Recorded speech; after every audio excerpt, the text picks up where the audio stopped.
Hi friends, welcome to Chennai food. கடையில் விற்கக்கூடிய மாங்காய் ஊறுகாயில் பார்த்தீங்கன்னா கெட்டு போகாமல் இருக்கிறதுக்காக வினிகர் சேர்ப்பாங்கங்க. ஆனால் நம்ம வீட்டில் ரெடி பண்ணக்கூடிய மாங்காய் ஊறுகாயில் வினிகர் எதுவுமே சேர்க்காம ஆனால் 2 வருஷம் ஆனாலும் கெட்டு போகாத வகையில் சூப்பரான டேஸ்ட்டில் மாங்காய் ஊறுகாய் எப்படி செய்கிறதுன்னு பார்க்க போகிறோம். வாங்க பார்க்கலாம்.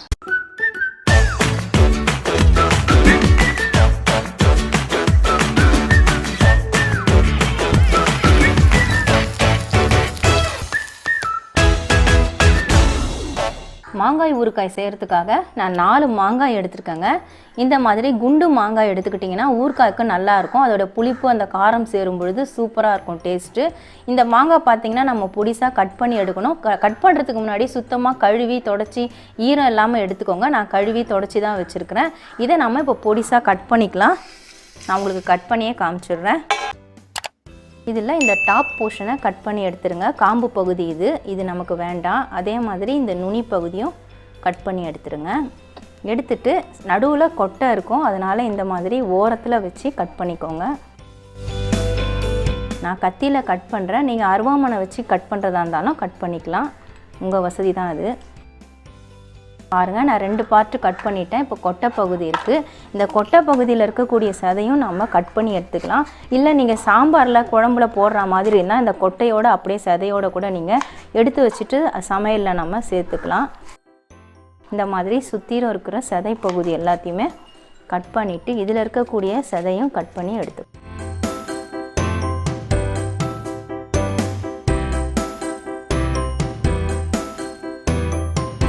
கொட்டையில் இருக்கக்கூடிய சதை எல்லாத்தையுமே எடுத்துட்டேன் பாருங்கள், சுத்தமாக இல்லை. இந்த கொட்டையை நம்ம தூக்கி போடாமல் இதை காய வச்சு எடுத்து வச்சுக்கிட்டோம்னா நல்லா பொடிசாக அரைச்சி எடுத்துக்கணும். மிக்சியில் நல்லா காய வச்சு அரைச்சி எடுத்துட்டோம்னா குழந்தைங்களுக்கு லூஸ் மோஷன் ஆகும் பொழுது இதை கொஞ்சம் சூடான தண்ணியில் கலந்து கொடுத்தா உடனே அந்த லூஸ் மோஷன் ஸ்டாப் ஆகிடும். அதனால் இந்த கொட்டையை கூட நம்ம எடுத்து வச்சுக்கலாம். இதில் நிறைய மருத்துவ குணம் இருக்குது. இப்போ இந்த மாங்காவை பொடிசாக நம்ம கட் பண்ணி எடுக்கணும். நான் இந்த சைஸ் இருக்கிற மாதிரி கட் பண்ணுறேன். இன்னும் பொடிசாக வேணும்னாலும் நீங்கள் கட் பண்ணிக்கலாம். இல்லை கொஞ்சம் பெருசாக போடுறது பிடிக்கும்னாலும் கட் பண்ணிக்கலாம். இதே மாதிரி எல்லா பீஸையும் நம்ம கட் பண்ணி எடுத்துக்கலாம். எல்லா மாங்காயும் கட் பண்ணி எடுத்துக்கலாம். நான் எடுத்த 4 மாங்காயுமே கட் பண்ணி எடுத்துட்டேங்க. இந்த மாதிரி தான் பொடிசாக கட் பண்ணி எடுத்துருக்கிறேன். பாருங்கள், 4 கொட்டையும் எடுத்து வச்சுருக்கேன். இந்த மாங்காவை நம்ம காய வைக்கும் பொழுது இந்த கொட்டையும் காய வச்சு எடுத்து வச்சுக்கலாம். இப்போ இதில் கொஞ்சமாக நம்ம சால்ட்டு சேர்த்து விட்டுட்டு காய வைக்கலாம். அது மாதிரி செய்கிறதுனால உப்பு நல்லாவே மாங்காயில் ஊறிடும். இதில் நான் 1/2 ஸ்பூன் அளவுக்கு சால்ட்டு தூவிக்கிறேன். இந்த பிளேட்லேயும் நான் 1/2 ஸ்பூன் அளவுக்கு தூவிக்கிறேன். ரொம்ப அடர்த்தியாக காய வைக்கக்கூடாது, அதனால தான் நான் 2 பிளேட்டில் பரப்பி வச்சுருக்கேன். இதை போட்டு நல்லா ஒரு மிக்சிங் கொடுத்துடலாம். இந்த மாதிரி உப்பு தூவிட்டு காய வச்சோம்னா அந்த உப்பு எல்லாமே மாங்காயில் ஊறிடும். உப்போடு சேர்ந்து காயும் பொழுது சீக்கிரமாக ஊறுகாய் கெட்டு போகாது. 2 வருஷம் வரைக்கும் கூட வச்சு நம்ம ஊறுகாயை பயன்படுத்தலாம். இந்த மாதிரி மிக்ஸ் பண்ணிவிட்டு பரப்பி விட்டுக்கோங்க. கல் உப்பு போட்டால் சீக்கிரம் கரையாது, அதனால தான் நான் சால்ட்டு சேர்த்துருக்கேன். சில பேருக்கு சால்ட்டு சேர்க்கறது பிடிக்காது. அப்படி பிடிக்காதவங்க கல் உப்பை அரைச்சிட்டு சேர்த்துக்கோங்க. சால்ட் சேர்த்துட்டு பாருங்கள், நல்லா மிக்ஸ் பண்ணிவிட்டேன். இந்த பிளேட்லேயும் இதே நல்லா இப்படி பரப்பி விட்டுக்கலாம். இதை நல்லா வெயிலில் காய வைக்கணுங்க. வெயிலில் காய வச்சுட்டு காலையில் நறுக்கி போட்டு நம்ம காய வைக்கிறோன்னா சாயந்தரமாக தான் இந்த ஊறுகாயை தாளிக்கணும். அதனால் நல்லா காயட்டும். காய்ஞ்சதுக்கப்புறமா நான் உங்ககிட்ட காட்டுறேன். வெயிலில் காய வச்ச மாங்காய் பாருங்கள், ஈரப்பதமே இல்லை, நல்லா ட்ரையாக காஞ்சிருக்குது. இத்தனைக்கும் நம்ம உப்பு போட்டு தான் காய வச்சோம். நல்லாவே காஞ்சிருச்சு. இப்போ இதை நம்ம தாளிக்க போகிறோம். தாளிக்கும் பொழுது பார்த்திங்கன்னா இந்த காஞ்ச மிளகாவும் நான் வெயிலில் காய வச்சு எடுத்தேன். இதில் காம்பு எல்லாத்தையுமே நான் பிச்சு எடுத்துட்டேன். வெறும் மிளகாய் தான் போட்டு நான் அரைச்சி போட்டு செய்ய போகிறேன். சப்போஸ் உங்களுக்கு வெறும் மிளகாய் அரைச்சி போடுறது பிடிக்கலன்னா தனி மிளகாய் தூளை நீங்கள் பயன்படுத்திக்கலாம். நல்லா பாருங்கள், மொளன்னு உடைக்கணும். உடைச்சா அப்படியே உடையணும், அந்தளவுக்கு மிளகாய் காயணும். இதை நம்ம மிக்ஸி ஜாருக்கு மாற்றிட்டு இதை கரகரப்பாக பவுட்ரு பண்ணிக்கலாம். அதுக்கப்புறமா மாங்காவை தாளிக்கலாம். ஒரு மாங்காய்க்கு 6 மிளகாய் எடுத்துக்கோங்க. நான் 4 மாங்காய் எடுத்ததுனால 24 மிளகாய் எடுத்துருக்கிறேன். நீட்டு மிளகாய் எடுத்துருக்கிறேன் நான். இதை கரகரப்பாக அரைச்சி எடுத்துக்கலாம். மிளகாயை நான் அரைச்சி எடுத்துட்டேங்க. இந்த மாதிரி கொரகொரப்பாக இருக்கிற மாதிரி அரைச்சி எடுத்துக்கோங்க. இதை நான் ஒரு பவுலுக்கு ட்ரான்ஸ்ஃபர் பண்ணிக்கிறேன். இந்த மிளகாய் அப்படியே இருக்கட்டும். 1 ஸ்பூன் அளவுக்கு வெந்தயத்தை நான் வறுத்து வச்சுருக்கேன். எண்ணெய் விடாமல் ட்ரையாக வறுத்து வச்சுருக்கேன். அதையும் நம்ம பவுட்ரு பண்ணிக்கலாம். வெந்தயத்தை நான் பவுட்ரு பண்ணி எடுத்துட்டேங்க. இந்த மாதிரி நைஸாக அரைச்சி எடுத்துக்கோங்க. இப்போ இந்த வெந்தயம் பொடியும் அப்படியே இருக்கட்டும். இந்த மாங்காயை வேறு ஒரு பாத்திரத்துக்கு ட்ரான்ஸ்ஃபர் பண்ணிக்கலாம். மாங்காய் ஊறுகாய் போடுறதுக்காக நான் இந்த மாதிரி மண் சட்டி தாங்க எடுத்திருக்கேன். மண் பாத்திரம் பயன்படுத்தலாம், இல்லைனா கண்ணாடி பாத்திரம், இல்லைனா பீங்கான் பாத்திரம் பயன்படுத்துங்க. எவர்சிலர் பாத்திரம், அலுமினியம் பாத்திரம்லாம் பயன்படுத்தாதீங்க, அதில் ஓட்டை விழுந்துடும். அது ஒரு மாதிரி அப்படியே சாப்பிட்டு அந்த உப்பு வந்து அதை அரிச்சிடும் அந்த பாத்திரத்தை. இந்த மாங்காயை நான் இதில் மாற்றிக்கிறேன். உங்களுக்கு வெயில் குறைவாக இருந்ததுன்னா 2 நாள் கூட இந்த மாங்காவை காய வச்சுக்கலாம். ஈரப்பதம் இல்லாமல் நல்லா காய வச்சு எடுத்துட்டோம்னா ஊறுகாய் கெட்டு போகாது. 1 வருஷம் இல்லை 2 வருஷம் ஆனாலும் நல்லாயிருக்கும்.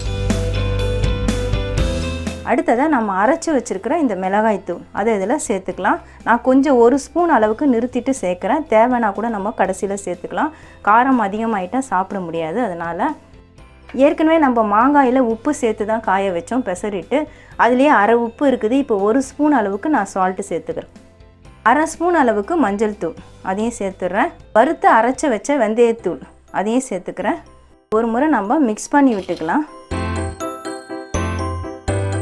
பாருங்கள், நல்லா மிக்ஸ் பண்ணி விட்டாச்சு. நல்லா மிக்ஸ் ஆகிடுச்சு. இப்போ இதுக்கு நம்ம தாளிப்பு கொடுக்கணும். தாளிக்கிறதுக்காக அடுப்பில் கடாய் வச்சுருக்காங்க. கடாயை நல்லா ஹீட் ஆகிடுச்சு. 150 ml அளவுக்கு நல்லெண்ணெய் சேர்த்துக்கிறேன். எண்ணெய் நல்லா சூடாகணும்.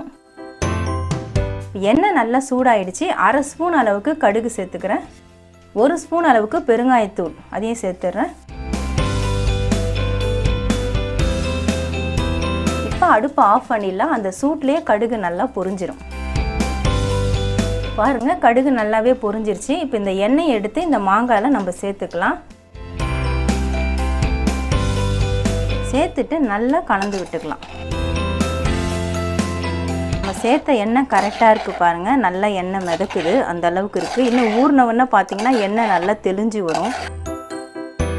நல்லா மிக்ஸ் பண்ணி விட்டுட்டு உப்பு காரம்லாம் கரெக்டாக இருக்கான்னு பார்த்துங்க. சப்போஸ் உப்பு பத்தலைன்னா கொஞ்சம் சால்ட்டு தூவி விட்டுக்கோங்க.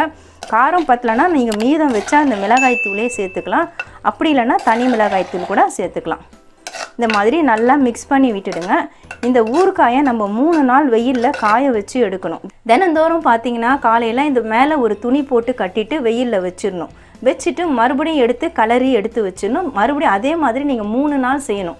நல்ல வெயில் இருந்ததுன்னா 3 நாள் போதும். சரியான வெயில் இல்லைன்னா நீங்கள் 1 வாரம் வரைக்கும் காய வைக்கணும். அந்த மாதிரி காய வச்சு எடுத்து வச்சிட்டிங்கன்னா இந்த ஊறுகாய் கெட்டே போகாதுங்க. இதில் நம்ம ப்ரெசர்வேட்டிவ் எதுவுமே சேர்க்கலை, வினிகர்லாம் எதுவுமே நம்ம சேர்க்கலை. வெறுமனே தான் நம்ம சாதாரணமாக செஞ்சுருக்கோம். இது ஃப்ரிட்ஜில் கூட வைக்க வேணாம், வெளியே வச்சே சாப்பிட்லாம். நான் 3 நாள் கழித்து ஊறுகாய் எப்படி இருக்குன்னு உங்களுக்கு காட்டுறேன். மாங்காய் ஊறுகாயை நான் 3 நாள் வெயிலில் காய வச்சு எடுத்துட்டேங்க. காய வைக்கும்பொழுது இந்த மாதிரி துணியை கட்டிட்டு காய வைக்கணும். அப்போ தான் தும்பு தூசியெல்லாம் உள்ளே போகாது. நான் உங்களுக்கு இந்த முடியை கட்டிகிட்டே காட்டுறேன் பாருங்கள். நான் ஒயிட் காட்டன் துணியை தான் கட்டியிருக்கிறேன். இந்த மாதிரி மெலிசாக இருக்கிற காட்டன் துணியை கட்டிக்கோங்க. அப்போ தான் வெயில் நல்லா உள்ளே படும்.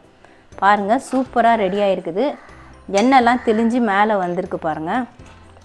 ஊறுகாய் போடும்பொழுது முக்கால் சட்டிக்கிட்டே இருந்தது. இப்போ காஞ்சதுக்கப்புறமா நல்லா சுருண்டு போயிடுச்சு. ஊறுகாயெலாம் நல்லா பாருங்கள், மாங்காயெலாம் நல்லா சுருண்டுட்டு எண்ணெய் நல்லா தெளிஞ்சு வருது. அப்படியே எண்ணெய் எடுத்தால் தனியாக வருது நமக்கு. அந்த அளவுக்கு காஞ்சிருக்குது பாருங்கள், எண்ணெய் தனியாக பிரிஞ்சு வருது. இந்த மாதிரி ஊறுகாவை நம்ம காய வச்சு எடுத்துட்டு அதுக்கப்புறமா ஜாடியில் போட்டு ஸ்டோர் பண்ணி வச்சுட்டா ஊறுகாய் கெட்டு போகாது. அப்போ வெயில் வந்து நல்லா சுருக்குன்னு இருக்கிறதுனால 3 நாள் காய வச்சேன். வெயில் குறைவாக இருந்துச்சுன்னா நீங்கள் 1 வாரம் இல்லை 5 நாள் அந்த மாதிரி நீங்கள் காய வச்சு எடுத்துக்கலாம். இந்த ஊறுகாய் வந்து 1 வருஷத்துலேருந்து 2 வருஷம் வரைக்கும் வச்சு ஸ்டோர் பண்ணி சாப்பிட்லாங்க. இது கெட்டு போகாமல் இருக்கிறதுக்கு சில முக்கியமான டிப்ஸை மட்டும் நீங்கள் ஃபாலோ பண்ணால் போகிறோம். அதில் ஃபஸ்ட்டு டிப்ஸ் என்னன்னு பார்த்தீங்கன்னா, ஊறுகாயை நம்ம கட் பண்ணி போட்ட உடனே தட்டில் போட்டு காய வைக்கும் பொழுது ஈரப்பதம் இல்லாத அளவுக்கு காய வச்சுக்கோங்க. நீங்கள் 1 நாளும் காய வைக்கலாம், இல்லை 2 நாள் கூட நீங்கள் காய வச்சு எடுத்துக்கலாம். 2வது டிப்ஸு, ஊறுகாய் தாளிக்கும் பொழுது நல்லெண்ணெயில் தாளிங்க. ஊறுகாய்க்கு எண்ணெய் கொஞ்சம் கூடுதலாக இருக்கிற மாதிரி நீங்கள் தாளிப்பு கொடுத்துக்கோங்க. அப்போ தான் ஊறுகாய் கெட்டு போகாது. 3வது, இந்த மாதிரி மண் சட்டி இல்லைனா இது பீங்கான் ஜாடி இல்லை கண்ணாடி பவுல் அந்த மாதிரி நீங்கள் வச்சு யூஸ் பண்ணிக்கோங்க. அலுமினியம் பாத்திரம், ஸ்டீல் பாத்திரம்லாம் பயன்படுத்தாதீங்க. அடுத்ததாக நல்லா காய வைக்கணும். ஊறுகாய் தாளிப்பு கொடுத்ததுக்கப்புறமும் நல்லா சுருண்டு போகிற அளவுக்கு காய வைக்கணும். காய வச்சு எடுத்துட்டா கெட்டு போகாது. இந்த டிப்ஸ் எல்லாத்தையுமே நீங்கள் ஃபாலோ பண்ணிங்கன்னா 1 வருஷம் இல்லைங்க 2 வருஷம் ஆனாலும் இந்த ஊறுகாய் கெட்டு போகாது. நான் உங்களுக்கு ஜாடிக்கு மாற்றிட்டு காட்டுறேன் பாருங்கள். நான் ஊறுகாயை ஜாடிக்கு மாற்றிட்டேன். நான் ஜாடியில் மாற்றிட்டேன். எனக்கு 3/4 ஜாடி தான் வந்திருக்கு. ஏன்னா அந்த அளவுக்கு மாங்காய் நல்லா சுருண்டு காஞ்சிட்டு இருக்குது. இந்த அளவுக்கு காய வச்சா தான் நமக்கு ஊறுகாய் கெடாமல் இருக்கும். அதனால தான் நான் இந்த அளவுக்கு காய வச்சுருக்கிறேன். இல்லைனா மாங்காய் அப்படியே பிசு பிசுன்னு ஒரு மாதிரியாக இருக்கும். பாருங்கள், எடுத்தால் பீஸு தனித்தனியாக நல்லா ஊறி இருக்குது, உப்பு காரம்லாம் கரெக்டாக இருக்குது. இதே ப்ராசஸில் இதே அளவுகளோட ஊறுகாய் செஞ்சால் 1 வருஷம் இல்லைங்க 2 வருஷம் ஆனாலும் கெட்டு போகாது, அவ்வளவு சூப்பராக இருக்கும். இந்த மாதிரி ஜாடியில் போட்டுட்டு நீங்கள் மூடி போட்டு வச்சுக்கலாம். ஆனால் இங்கே பார்த்தீங்கன்னா சுற்றிலும் நமக்கு கேப் வருது. அதனால் நீங்கள் என்ன பண்ணலான்னா இந்த ஜாடியில் இந்த மாதிரி துணி போட்டுட்டு அதுக்கப்புறமா இந்த மூடியை போட்டு வச்சிங்கன்னா உள்ள டஸ்ட் எல்லாம் போகாது. எப்போல்லாம் உங்களுக்கு ஊறுகாய் தேவைப்படுதோ அப்போல்லாம் நீங்கள் திறந்துட்டு கொஞ்சமாக எடுத்துட்டு திருப்பியும் நீங்கள் மூடி வச்சுக்கலாம். இதே மாதிரி நீங்கள் பயன்படுத்திக்கலாங்க. நான் உங்களுக்கு செஞ்சு காட்டுறதுக்காக கொஞ்சமாக செஞ்சு காமிச்சேன். மொத்தமே நான் 4 மாங்காய் தான் நறுக்கி போட்டு உங்களுக்கு செஞ்சு காமிச்சேன்.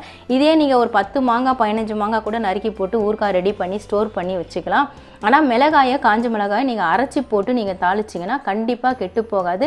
இதே மெத்தடில் இதே ப்ராசஸில் மாங்காய் ஊறுகாய் ரெடி பண்ணி பாருங்கள், அருமையாக இருக்கும்.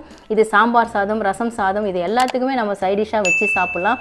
வீட்டில் சில நேரம் நம்ம காய்கறி இருக்காது, காய்கறி வாங்கி சமைக்க முடியாது, அந்த மாதிரி சமயங்களில் இந்த மாதிரி ஊறுகாயை வச்சு நம்ம சாப்பிடும்பொழுது சாப்பாடு சல்லுன்னு இறங்கிடும். ரொம்ப ரொம்ப சூப்பராக இருக்கும். கண்டிப்பாக ட்ரை பண்ணி பாருங்கள். நம்ம வீட்லேயே ரொம்பவே டேஸ்டான மாங்காய் ஊறுகாய் எப்படி ரெடி பண்ணுறதுன்னு வீடியோவில் பார்த்துருப்பீங்க. சூப்பராக இருக்கும். கண்டிப்பாக ட்ரை பண்ணி பாருங்கள். உங்களுக்கு இந்த வீடியோ பிடிச்சிருந்தா லைக் பண்ணுங்கள், ஷேர் பண்ணுங்கள், சப்ஸ்கிரைப் பண்ணுங்கள். பக்கத்தில் இருக்க பெல் ஐக்கானை கிளிக் பண்ணிக்கோங்க. அதில் ஆல் ஆப்ஷன் காட்டும், அதையும் கிளிக் பண்ணிக்கோங்க. நன்றி, வணக்கம்.